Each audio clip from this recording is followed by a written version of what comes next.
ذرا پولیٹکس کی طرف آتے ہیں. آپ کے جو والد صاحب ہیں وہ تو الیکشن لڑتے رہے ہیں. جی جب آپ نے ایم پی اے کا الیکشن لڑا ہے 2024 میں تو لوگ بڑے خوش ہوئے ہیں کہ یار جو وہ ایریا سمجھا جاتا ہے ذرا وہ بدماشی والا اور ذرا دیہاتی کلچر سمجھا جاتا ہے, جی. تو لوگ بڑا خوش ہوئے کہ پڑھا لکھا نوجوان یہاں پر آیا ہے. تو ایسی کیا دہشت گردی آپ نے کرتی تھی کہ الیکشن جیتتے ساتھ ہی آپ کو جیل جانا پڑا اور دہشت گردی کے عدالتوں میں پیشیاں بھگتنی پڑی؟ دیکھیے پہلے تو میں آپ کا یہ تاثر ظاہر کرنا چاہوں گا, کوئی وہ علاقہ بدماشوں کا نہیں ہے. اچھا, اچھے سلجھے شریف لوگوں کا علاقہ ہے, ٹھیک ہے. پڑھے لکھے لوگوں کا علاقہ ہے, لیکن پسماندہ علاقہ ہے. اچھا, یہ ایک ہمارا مسئلہ ہے. اگر آپ کبھی موقع ملے وہاں پہ جائیں تو آپ کو لگے گا نہیں یہ لاہور کا حصہ, ایسے لگے گا جیسے دور دراز کسی ضلع کا ایک چھوٹا سا قصبہ ہے یا دیہات ہیں. ٹھیک ہے. چونکہ نہ تو کوئی صفائی کا نظام ہے وہاں پہ, نہ کوئی پینے کا صاف پانی ہے, نہ سڑکیں بنی ہوئی ہیں ٹوٹ پھوٹ, نہ ہسپتال ہیں, نہ اسکولوں کی کوئی اچھی عمارتیں ہیں, نہ اسکولوں میں کوئی سہولیات ہیں. وہ بالکل ایسے ہی آپ کو مناظر ملیں گے دیکھنے کو لاہور ضلع کے اندر بھی, جیسے کہ کسی ساؤتھ پنجاب کا کوئی چھوٹا موٹا قصبہ یا کوئی گاؤں یا کوئی علاقہ ہو. ٹھیک ہے. تو یہ بڑی بدبختی ہے.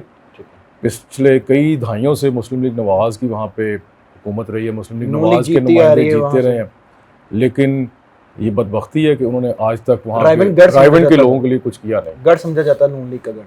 تو کیا دہشت گردی آپ نے کی تھی؟ یار دہشت گردی, آپ کو کیا لگتا ہے میں کوئی دہشت گرد ہوں؟ سر دہشت گردی میں نے کیا کرنی تھی؟ بس یہی بات ہے کہ ملنے سے تو آپ کو لگ رہا ہے یہ بدقسمتی ہے ہمارے ملک کی کہ یہاں پہ جو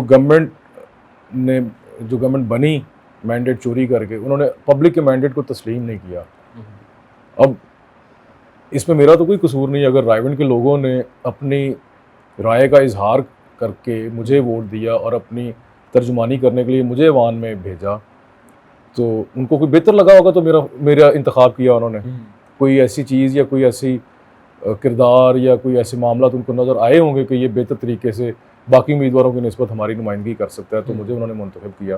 تو میرے خیال سے حکومت وقت کو اس بات کو تسلیم کرنا چاہیے تھا کہ ٹھیک ہے, عوام نے اپنی رائے کا اظہار کر کے ایک نمائندے کو ووٹ ڈال کے منتخب کر کے اسمبلی میں بھیج دیا, تو اس کا احترام ہونا چاہیے تھا.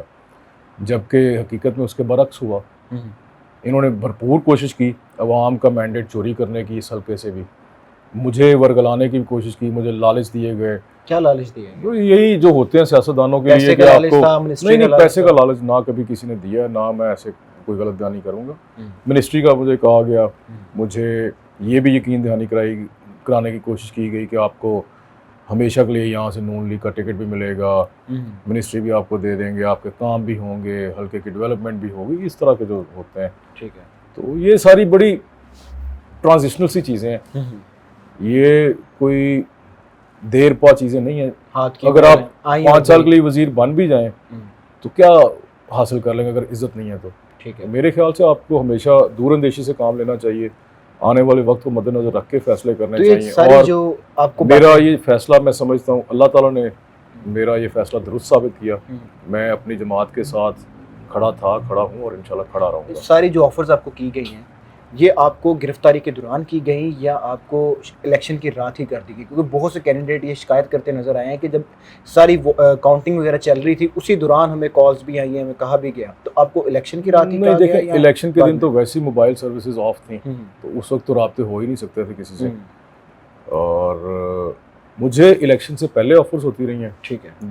دوران الیکشن کیمپین جب الیکشن شروع ہوا, کاغذات نامزدگی وغیرہ جمع ہوئے, تب مجھے اپروچ کیا گیا. 2-3 مختلف ذرائع سے مجھے آفرز ہوئیں.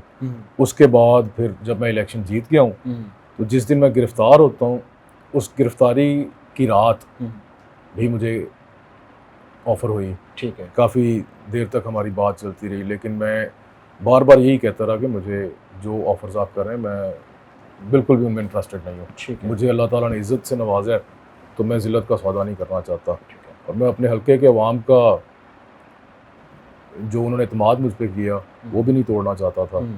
تو میرا خیال ہے کہ میرا اللہ کا شکر ہے, اللہ نے مجھے ثابت قدم رکھا اور میرا فیصلہ درست ثابت ہوا. کیا کیسز ڈالے گئے تھے آپ نے؟ کیونکہ جس طریقے سے آپ کے 9 مئی کا ایک بڑا مشہور زمانہ کیس ہے 96/23. ٹھیک ہے.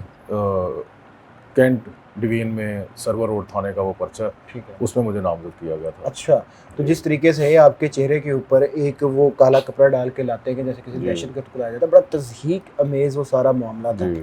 تو گھر والوں کو نہیں ہوا کہ یار ہمارے بیٹے کے ساتھ ایسے کیا جا رہا ہے؟ انہوں نے کوئی بات کرنے کی کوشش کی ہو, کوئی ایموشنل واقعہ ہوا ہو, یا پھر وہ بھی ڈٹے؟ یار دیکھیں, یہ تو انتہائی زیادتی والا کام ہے, انتہائی غلط حرکت ہے. مجھے کپڑا نہیں ڈالا گیا تھا, میرے چہرے پہ شاپنگ بیگ ڈالا گیا تھا اور اس کو پکڑ کے سفوکیٹ کرنے کی بھی پھر کوشش کی گئی. خیر یہ ان کے پریشر ٹیکٹکس ہوتے ہیں پولیس کے, تو اس سے فرق نہیں پڑتا زیادہ. میرا نہیں خیال مجھے اس سے کوئی زیادہ فرق پڑا ہو, لیکن ہاں دیکھنے والوں کو ضرور اس سے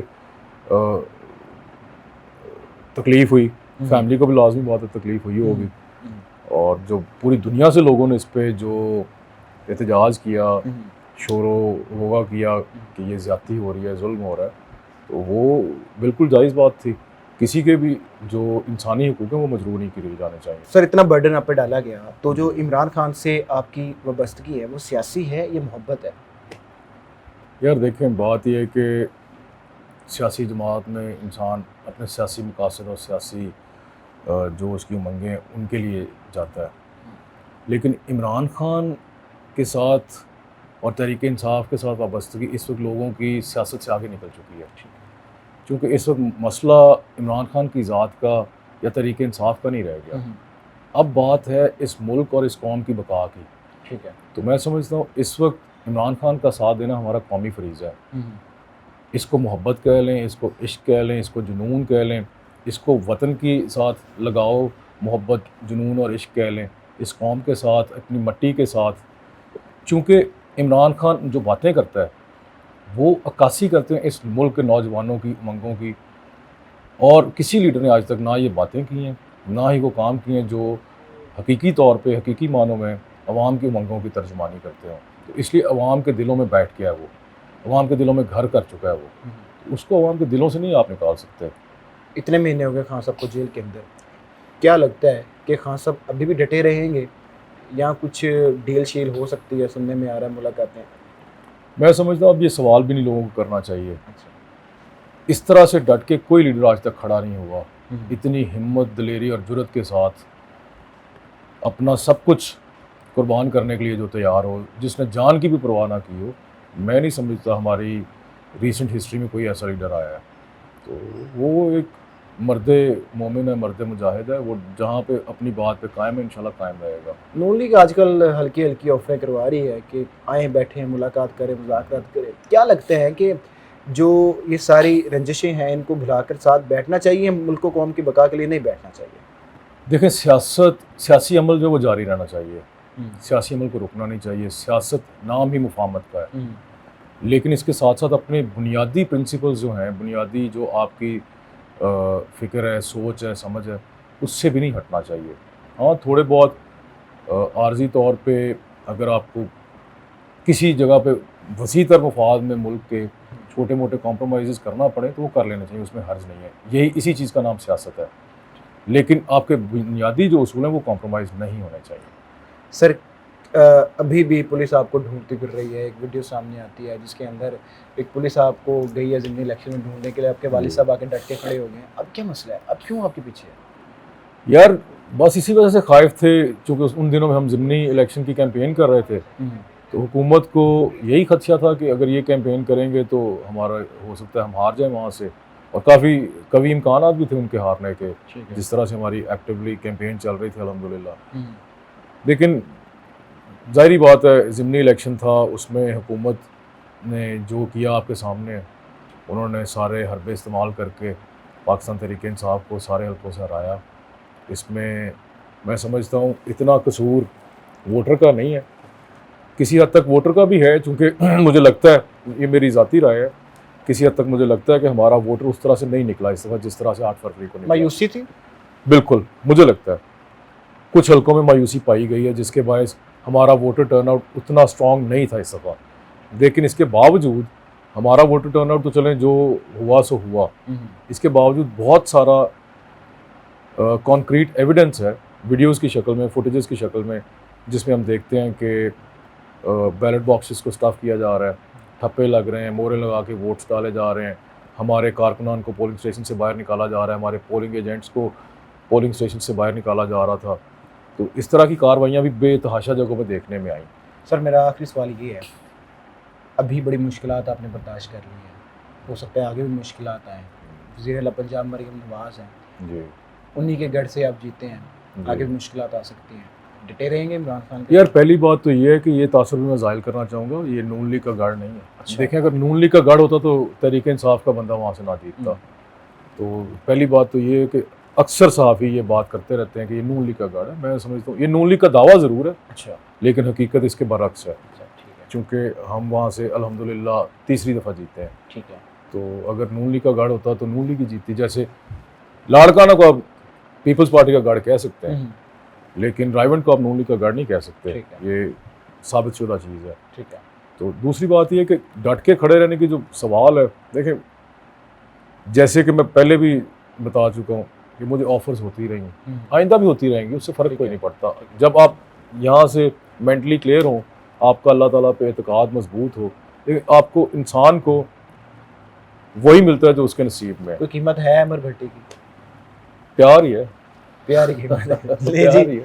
احمر بھٹی صاحب ہمارے ساتھ موجود تھے, آپ نے ان کی گفتگو سنی کہ کس طریقے سے ان کو مشکلات کا سامنا کرنا پڑا, پھر بھی پاکستان تحریک انصاف کے ساتھ ڈٹ کے کھڑے ہوئے ہیں. ہم تو یہ دعا کر سکتے ہیں کہ جو بھی جماعت پاکستان کی حکومت میں آتی ہے, پاکستان کی حکمرانی جس جماعت کو بھی ملتی ہے, پاکستان کے لیے بہتری ہو. اور اب یہ دور آ گیا ہے, اب یہ وقت آ گیا ہے کہ اپنی ذاتی جو مسئلے مسائل ہم سے ہٹ کے اس ملک پاکستان کا سوچنا چاہیے, اس ملک کے نوجوانوں کا سوچنا چاہیے.